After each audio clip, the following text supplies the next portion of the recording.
तो कुछ साल पहले मतलब करीब शायद 30 साल पहले के आसपास मैंने ये लाओ त्सू की ताओ ते चिंग पढ़ी थी, या तो ओरिजिनल किताब पढ़ी या उसकी व्याख्या पढ़ी। तो बार-बार कहते हैं कि नोबडी बन जाओ, समबडी नहीं, नोबडी बन जाओ। तो उनकी बात पहले तो मुझे समझ नहीं आई, ये बोल क्या रहे हैं? तो सारी दुनिया कहती है समबडी बनो। तो मुझे धीरे-धीरे बात समझ आई कि ये जो डिवोशनल सॉन्ग्स में हम कहते हैं ना कि हे ईश्वर, हे अल्लाह, बस सब कुछ तू ही है, मैं कुछ नहीं हूँ। तू दाता, मैं भिखारी, एक एक किसी गाने में आता है, मैं तेरा दास, तू मेरा स्वामी। भजनों में ये कई बार आता है। और दूसरे हिसाब से देखें कि कबीर जी जो कहते हैं, जब मैं था तब हरि नहीं। तो ये जो मैं है, इसको कैसे हम अलग रखें? मैं का मतलब अहंकार। तो जब हम समबडी बनने की कोशिश करते हैं, तो वहाँ से प्रॉब्लम शुरू होती है, वहाँ से तब ज़िंदगी में व्याकुलता और तनाव और कॉम्पिटिशन ये सब शुरू होगा, क्योंकि समबडी बनने के लिए आपको कंपेयर करना पड़ेगा, कॉम्पिटिशन करना पड़ेगा। समबडी का मतलब कि आप कुछ हैं, तो कुछ हैं का मापदंड क्या है कि दुनिया जिसको कुछ बोलती है, वो बनना है। तो दुनिया की नज़र महत्वपूर्ण हो गई अब, आपकी नहीं। तो अब आप इस दुनिया का जो नज़रिया है, हमारी जो सभ्यता है, जो सिस्टम्स हैं बाहर के, उनके गुलाम बन गए एक तरह से, क्योंकि आप वहाँ फिट होने की कोशिश कर रहे हैं आप। दुनिया की नज़र में जिसको महत्वपूर्ण मानते हैं, समबडी मतलब महत्वपूर्ण, वो बनने की कोशिश में लग गए आप। तो अब महत्व किस चीज़ से मिलेगा? तो नाम हो, पैसा हो, अ, आपकी आपका दबदबा हो, पावर किसी भी प्रकार की। और उस उस पावर के लिए अब आपको संघर्ष करना पड़ेगा। तो ये उल्टी दिशा है। संत लोग कहते हैं ये नहीं है रास्ता। आपको चाहिए तो खुशी ना अंत में, इस रास्ते से आपको दुःख ही दुःख मिलेगा। तो तब बात समझ आई, नोबडी बन जाओ का मतलब अपने अहंकार को एक तरफ रख दो। तो ये बात है मेरे ख़्याल से 2001 या 2002 की। उस दौरान ये बार-बार मुझे याद आने लगा कि यार इसका एक्सपेरिमेंट नहीं किया मैंने। बाकी एक्सपेरिमेंट्स तो किए, लेकिन मैं हर जगह महत्वपूर्ण ही रहा। तो महत्वपूर्ण रहा तो ये परीक्षा होगी नहीं कि अहंकार कितना है। नोबडी तो रहा ही नहीं कहीं मैं, क्योंकि मैं जब शांति निकेतन जा रहा था उससे पहले मैं लेक्चरर था। तो लोग प्रोफ़ेसर बोलते थे, प्रोफ़ेसर साहब आ गए। तो उसके बाद मैं शांति निकेतन आया, और 2 महीने के अंदर-अंदर वहाँ जो बहुत गणमान्य, बहुत महत्वपूर्ण लोग थे, उनसे मेरी दोस्ती हो गई। तो जो मेरे और स्टूडेंट्स जो दोस्त होते, वो कि यार मेरे को 5 साल हो गए, 6 साल हो गए, बड़ी इच्छा होती है काश इस आदमी से बातचीत होती कभी। अब तेरी कैसे दोस्ती होगी 2 ही 3 महीने में? तो वहाँ भी मैं रिस्पेक्टेबल बन गया शुरू से। और उसके बाद मैं ऋषि वैली में रहा, तो ऋषि वैली को तो दुनिया का, कुछ लोग कहते हैं द बेस्ट, कुछ कहते हैं one of the best schools. और वहाँ जो टीचर है, वो भी मैं इंग्लिश का टीचर था। तो मैंने कहा यार ऐसा कुछ किया जाए कि मुझे कोई ना जाने, और मैं किसी भी तरीके से महत्वपूर्ण ना माना जाऊँ, ऐसी स्थिति आ जाए, तब मैं अपने को देख सकता हूँ। तो मैं तलाश में था ऐसी कोई स्थिति आए। तो ये बात है मेरे ख़्याल से हैदराबाद की। हैदराबाद का ये विपस्सना सेंटर, और उन दिनों मैं ध्यान ही कर रहा था। एक सेंटर से दूसरे सेंटर, तो मैंने कहीं से, शायद मैं बैंगलोर में था, मैंने इस सेंटर को फ़ोन किया कि मैं सेवा करूँगा, मैं आ जाऊँ? तो उन्होंने कहा सेवा में तो आ सकते हो, वैसे ही कोर्स चल रहा है अभी, और लेकिन सेवा का काम तो है। तो मैं बड़ा खुश हुआ, मैं पहुँच गया वहाँ। जिस दिन मैं पहुँचा उस दिन चौथा दिन था, ये जो 10 डे विपस्सना होता है, और चौथे दिन वो थोड़ा चेंज करते हैं इस कोर्स को। पहले 3 दिन बोलते हैं कि साँस पे फ़ोकस करो, चौथे दिन वो शरीर की बात करते हैं और शरीर में क्या महसूस हो रहा है, संवेदना, तो उसका ध्यान कराते हैं।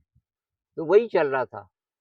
तो जो मैनेजर था कहने लगा कि उसमें बैठ जाओ, आप तो पुराने साधक हो, और ये इस सिटिंग में बैठ जाओ, उसके बाद बात करते हैं।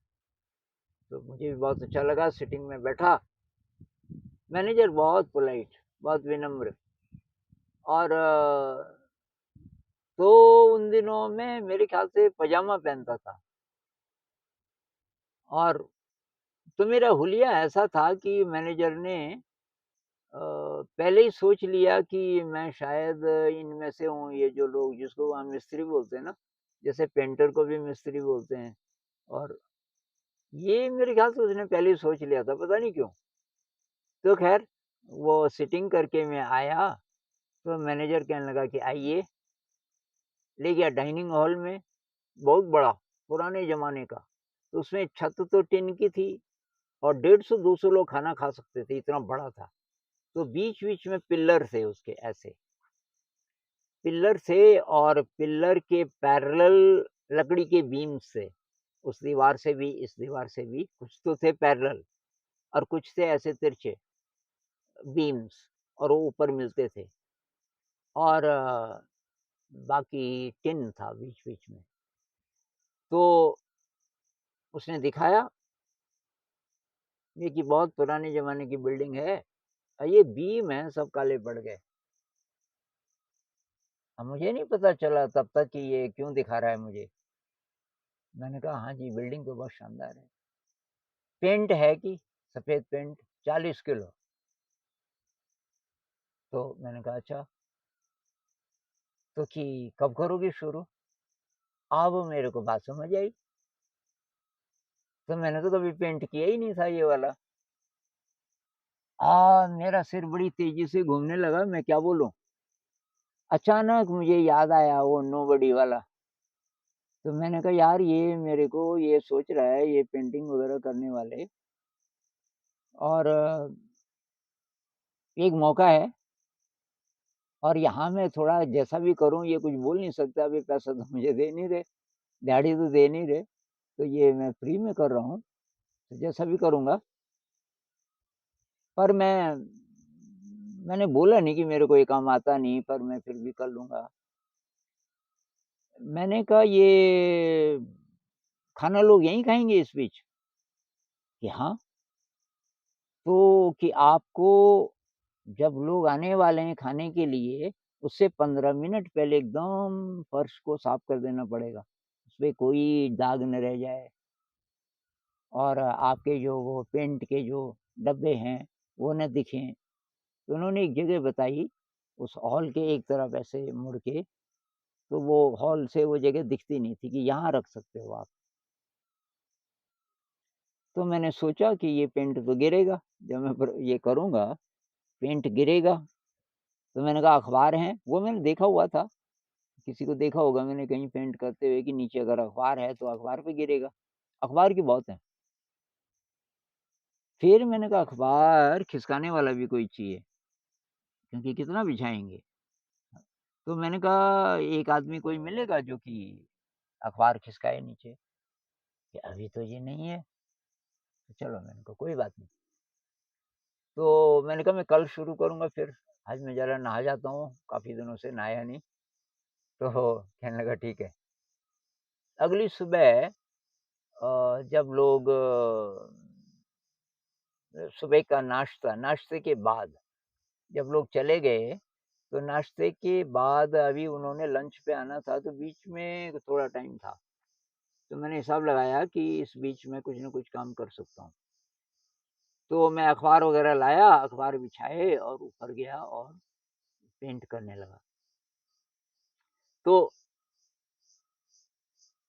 पेंट करने लगा तो जो पहला टेस्ट मेरा आया, पहला टेस्ट अभी ये नहीं था, वहाँ जो कुक था वो बहुत गुस्सेबाज़ था, बहुत मुझसे तो चाय का टाइम आया, तो ये जो काम करने वालों को अतिरिक्त चाय दे देते थे वो। तो मेरा मुँह इधर था तो वो इधर था, काफ़ी दूर नीचे। कुक, जो हेड कुक था वहाँ, ज़ोर से चिल्लाया, "ओ मिस्त्री!" मैंने पीछे देखा, तो मेरी तरफ देख रहा था, तो मैंने उधर देखा कोई और होगा। "उधर क्या देख रहा है?" अच्छा, मैंने कहा मेरे को बोल रहा है। तो एकदम धक्क हुआ पहले, ये मिस्त्री बोल रहा है और वो भी इतना बदतमीज़ी से। ख़ैर मैं एकदम सँभला, मैंने कहा, "तो नोबडी है भाई, भूल मत जाना।" तो थोड़ा-सा कुछ तो हो रहा था उथल-पुथल, पर बहुत जल्दी वो ठीक हो गया। तो मैं मुड़ा, मैंने कहा, "आप मेरे को कह रहे थे कि और कौन है यहाँ?" तो मैंने कहा, "बोलिए, कि चाय पीनी है तो उतर नीचे।" अच्छा, मैंने कहा, "ठीक है।" तो मैं नीचे उतरा, तो चाय पी तो हर बार बाद में तब इतना ज़्यादा ना, धीरे-धीरे वो ज़रा सॉफ्टली भी बोलने लगा कि इसपे कोई रिएक्ट नहीं कर रहा है। तो वो काम मेरे लिए तो बहुत टफ़ था। टफ़ ये था कि मैं घड़ी भी थी वहाँ, एक घड़ी थी उस हॉल में, वो देखता रहता था मैं। तो मैं आधा घंटा पहले काम समेटना शुरू कर देता था। ये जो ब्रश है, उनको साफ-सूफ करना, ये करना और नीचे से अखबारों को हटाना। फिर वो जो दाग रह जाते थे, वो थिनर है उसको डाल के उसको साफ करना, साफ करने वाला एक कपड़ा होता था। उस पूरी छत को करने में मुझे 31 दिन लगे। 31 दिन लगे और सारे लोग इसलिए तारीफ़ कर रहे थे कि ये गरीब आदमी बेचारा दिहाड़ी भी नहीं कर रहा है, इसको पैसे भी नहीं दे रहे हैं। ये कमाल का साधक है, लेकिन ये इसके परिवार का क्या होगा? ये चिंता कुछ-कुछ लोगों को थी। अ, तो एक तो मेरा ये अनुभव बहुत कमाल का रहा। उसके बाद क्या हुआ, जब वो पेंट का काम पूरा हो गया, सबने बड़ी तारीफ़, किसी को ये पता नहीं चला कि ये कोई नया पेंटर है। पेंट गिर जाता था कभी-कभी, बहुत ज़्यादा भी गिर जाता था, पर मैं अखबार के 2-2 लेयर्स बिछा देता था। अच्छा, उसके साथ एक और चीज़ क्या होती थी कि वो बहुत लकड़ी पता नहीं किस ज़माने की, तो उसपे छेद थे और उसके अंदर चींटियाँ रहती थी। तो पहली बार तो क्या हुआ कि जैसे यहाँ पे छेद है, अब मैंने पेंट कर दिया चारों तरफ, तो पेंट की गंध उनको पसंद नहीं थी, तो भागती थी। अब वो भागें तो वो पेंट पे चिपक जाएँ, चिपक के फिर वो मर जाएँ, उनको छुड़ाना संभव नहीं था। तो एक आध बार तो ऐसा हुआ, फिर मैं समझ गया कि ये जहाँ-जहाँ छेद हैं, वहाँ चींटी हो सकती है। तो मैं पहले ज़रा-सा पेंट लगाऊँ, वेट करूँ, फिर एक चींटी बाहर निकले, मैं देखता था किधर को भाग रही है। तो उधर भागने की जगह उस उनको मिले, उधर भी नहीं करता था मैं पेंट, इधर शुरू कर देता था और इस बीच वो निकल-निकल के भागती थी सारी चींटियाँ। जब मैंने देख लिया कि अब नहीं है, काफ़ी देर हो गई, कोई चींटी नहीं निकली, तो शायद सब भाग गए। ये मेरे लिए एक दूसरी चीज़ थी कि भई ये चींटियों को मारना भी नहीं है और बहुत ज़्यादा मैं इंतज़ार भी नहीं कर सकता, तो तब तक मैं कहाँ पेंट करूँ, ये भी चीज़ थी। और उसमें फ़िज़िकल एक्सरसाइज़ बहुत ज़्यादा थी। तो वहाँ अब शरीर का तो अपने आप महसूस हो ही रहा था, वहाँ थक भी जाती थी, लेकिन मैं विचारों को देखता था। विचार बहुत आए उस बीच कि विचारों का फ्लो कम कैसे होगा। तो तब मैं जब धीरे-धीरे मैंने कहा इस पे तो बहुत टाइम लगने वाला है, तो चिंता मत कर, आराम से चल। तब मैं ज़रा बहुत स्लो हो गया। ये मैंने पेंट निकाला, विचार को देख रहा हूँ, पेंट चू रहा है। अब मैंने लगाना शुरू किया, फिर विचार आना शुरू हुआ, मैं ज़रा रुक जाऊँ। ये काफ़ी मैंने किया। ख़ैर 31 दिन के बाद 2 दिन का भी ब्रेक था, उसके बाद फिर दूसरा कैंप होने वाला था, 10 दिन का शिविर। उन 2 दिनों में काफ़ी काम था, ये बेडशीट का और चीज़ों का। एक विपश्यना टीचर थी और नाम तो मैं नहीं बताऊँगा, और वीडियो देखेगी तो नाराज़ हो जाएगी। तो विपस्सना टीचर थी, एक महिला, अभी यंग 40 के करीब रही होगी। तो उसने मुझे बुलाया, "ओ मिस्त्री।" तो मैं आ गया, मैंने कहा, "हाँ जी, कहाँ घूम रहे हो? बहुत काम है यहाँ।" तो मैंने कहा, "हाँ जी, बोलिए।" "ये जो गंदी बेडशीट्स है ना, ये पोटली थी काफ़ी बड़ी, इसको उठा के गुरुजी के बरामदे में रखाओ।" मैंने कहा, "जी, गुरुजी का बरामदा कहाँ होगा?" "अच्छा, कितने दिन हो गए यहाँ?" उसको पता था कि ये पेंटिंग कर रहा था। मैंने कहा, "जी, दिन तो करीब-करीब 31-32 दिन हो गए।" "अच्छा, अभी तक नहीं पता गुरुजी का बरामदा कहाँ है?" अब मैंने कहा, "जी, मैं तो पेंट कर रहा था ना, ये काम तो।" "अच्छा, उधर है गुरुजी का बरामदा, वो देख।" तो मैंने कहा, "ठीक है।" उसने खूब काम करवाया मुझसे उस दिन, और अगले दिन भी आधा। अब अगले दिन दरअसल वो बच्चों का कैंप लगने वाला था, मेरे ख़्याल से संडे नहीं था, बच्चों का कैंप था, और काफ़ी सारे बच्चे आने वाले थे। तो एक हॉल था जिसमें आमतौर पे कोई रहता नहीं था, तो जगह नहीं हो रही थी, बच्चों को रखना पड़ रहा था। मच्छर बहुत थे, तो उन्होंने कहा मच्छरदानियाँ लगानी है पूरे हॉल पे, हॉल काफ़ी लंबा था। और पुराने ज़माने की दीवार, उसपे बीच-बीच में कील ठोको तो झड़ जाए प्लास्टर। तो मैं आया वहाँ थोड़ी देर में, तो मैंने कहा, "यार एक काम करो।" इन स मैंने छत देखा, छत पुराने स्टाइल की थी, लकड़ी बहुत थी। मैंने कहा, "ये जो इस पे बाँध देंगे बीच-बीच में, और मच्छरदानियों को आपस में बाँधो, अलग-अलग नहीं, सबको इकट्ठा कर दो, आपस में बाँधो।" तो ये 15-16 मच्छरदानियाँ, और उस किनारे कहीं एक बीम था ऐसे, इस किनारे भी था। मैंने कहा, "ये जो लकड़ी है, ये इस पे, और ये ऊपर बीच में झूले नहीं, नीचे ना चला जाए, तो ये ऊपर बाँध देंगे।" ये आइडिया सबको बहुत पसंद आया। एक ने पूछा, "ये कहाँ से आया आपके दिमाग में?" मैंने कहा, "यार, ऋषि वैली में हम ऐसे करते थे। ऋषि वैली में एक हॉल था, और वो रेज़िडेंशियल है।" मैंने कहा, "ऋषि वैली तो।" और वो मेरे पीछे खड़ी थी, वो विपस्सना टीचर, और उसके 2 बच्चे वहाँ पढ़ते थे ऋषि वैली में। तो जैसे ही मैं पीछे मुड़ा, वो मेरे को देख रही थी। "कौन सा ऋषि वैली?" मैंने कहा, "एक स्कूल है साउथ में, जे कृष्णमूर्ति जी का, कि वो ना मदनपल्ली के पास, आंध्र प्रदेश में, वही?" मैंने कहा, "हाँ।" "आप थे वहाँ?" अब आप बोलने लगी, "आप थे वहाँ?" मैंने कहा, "हाँ।" "आप क्या कर रहे थे?" मैंने कहा, "मैं इंग्लिश पढ़ाता था।" तो उसको विश्वास नहीं आया कि ये इंग्लिश पढ़ाता होगा। अब वो मेरे पीछे-पीछे, मैं आगे-आगे, वो मेरे पीछे-पीछे। फिर वो इंग्लिश में बोलने लगी, "when were you there at Rishi Valley?" तो मैंने बताया। अच्छा, I see. Who was the principal? अब मैं इंग्लिश बोलने लगा, तो उसको विश्वास तो आ गया। वो मेरे से दोस्ती करे। मेरे ख़्याल से उसको, उसके लिए शॉकिंग ये था कि इसको, जिसको हम मिस्त्री समझते रहे, ये आराम से पेंट करता रहा, इसने बताया नहीं अपने बारे में।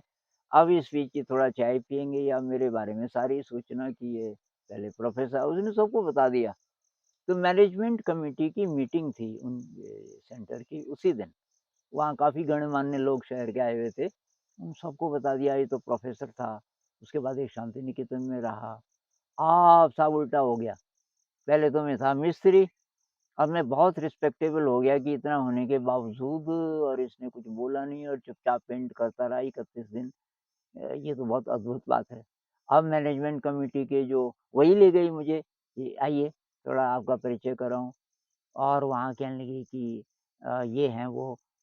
उसने पहले ही बता दिया होगा मेरे बारे में, और सारे खड़े हो गए कि आनंद जी, अ, आइए, आइए, बैठिए। मैंने कहा, यार, ये जगह मेरे मतलब की नहीं है, अब नोबडी नहीं रहा मैं यहाँ। जो प्रयोग होना था हो गया, अब मुझे यहाँ से चलना चाहिए। उसके बाद तब मैं मैनेजर साहब को मैंने कहा, यार, मैं तो अब चलता हूँ यहाँ से। खैर कुछ दिन मैं और रहा, क्योंकि ये 3 दिन का था, ये छोटे बच्चों का, उसके बाद सत्ती पट्ठान होने वाला था। तो उन्होंने कहा, सत्ती पट्ठान हो रहा है, तो मैंने कहा, यार, मैं उसको करके जाता हूँ। तो मैंने 7 दिन का होता है वो ध्यान शिविर, वो भी किया, और उसके बाद तो वो मेरे लिए काफ़ी कमाल का एक्सपीरियंस रहा। नोबडी। नोबडी वाला। और उससे मुझे जो सीखने को मिला, अहंकार के साथ जो काम करने का जो अनुभव था, मुझे तब समझ आया क्यों लाओ त्से बोलते हैं कि बिकम नोबडी। क्योंकि अगर आप नोबडी हो तो ये जो दुनिया की नज़र में रिस्पेक्टेबल होने के लिए जो आपको करना पड़ता है, अब वो सब गया, तो सरेंडर हो गया। तो सरेंडर हो गया, अब आप कौन हो? तो ऐसे मोमेंट्स में मेरे ख़्याल से तब आप कोई जुड़ाव महसूस करते हो, किसी अनंत से, कोई किसी बड़ी शक्ति से। और पता चल जाता है मुझे समबड़ी बनने की कोई ज़रूरत नहीं है, दुनिया की नज़र महत्वपूर्ण नहीं है।